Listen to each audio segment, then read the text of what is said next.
اگر دنیا میں کہیں بھی دعوت اسلامی کا نام لینے والا یا خود کو میرا مرید کہلانے والا کوئی شخص بھی ہمارے اس طریقے کی خلاف ورزی کرتا ہے تو یہ اس کا ذاتی فعل ہے، اس کا پرسنل میٹر ہے۔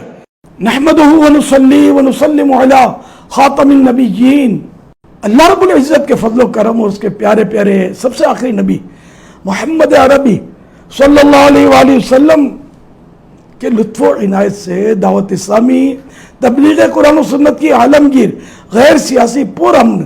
اور قانون پر عمل کرنے والی دینی تحریک ہے،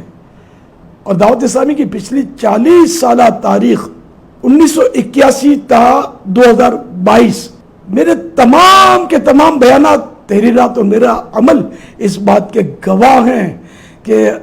ہم اپنے پرامن انداز میں نیکی کی دعوت عام کرنے والے لوگ ہیں،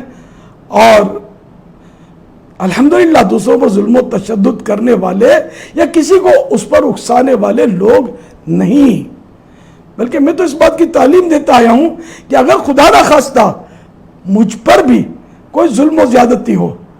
تب بھی میرے مریدین اور دعوت اسلامی والے ہرگز تشدد و مزاحمت اور قانون کی خلاف ورزی کا راستہ اختیار نہ کریں۔ الحمدللہ الکریم یہی میری سوچ ہے، یہی میری تعلیم ہے، یہی میری تربیت ہے، اور یہی میری حتمی اور فائنل پالیسی ہے۔ یہی پالیسی میں نے دعوت اسلامی کی مرکزی مجلس شورا اور تمام دعوت اسلامی والوں کو دی ہوئی ہے کہ میرے انتقال کے بعد بھی موجودہ سیاست اور سیاسی سرگرمیوں، ہڑتالوں، احتجاجی ریلیوں اور دھرنوں وغیرہ سے دور رہیں اور پرامن رہ کر لوگوں کو نیکی کی دعوت دیتے رہیں۔ اگر دنیا میں کہیں بھی دعوت اسلامی کا نام لینے والا یا خود کو میرا مرید کہلانے والا کوئی شخص بھی ہمارے اس طریقے کی خلاف ورزی کرتا ہے تو یہ اس کا ذاتی فعل ہے، اس کا پرسنل میٹر ہے۔ میرا یا میری دعوت اسلامی کا اس انفرادی فعل، پرسنل میٹر سے قولی و عملی کسی قسم کا کوئی تعلق نہیں۔ ادے پور ہند میں ہونے والے قتل کے واقعے میں بھی چونکہ دعوت اسلامی کا نام لیا گیا ہے، اس لیے وضاحت کرتا چلوں کہ یہ بھی چند افراد کا ذاتی فعل اور ان کا پرسنل میٹر ہے،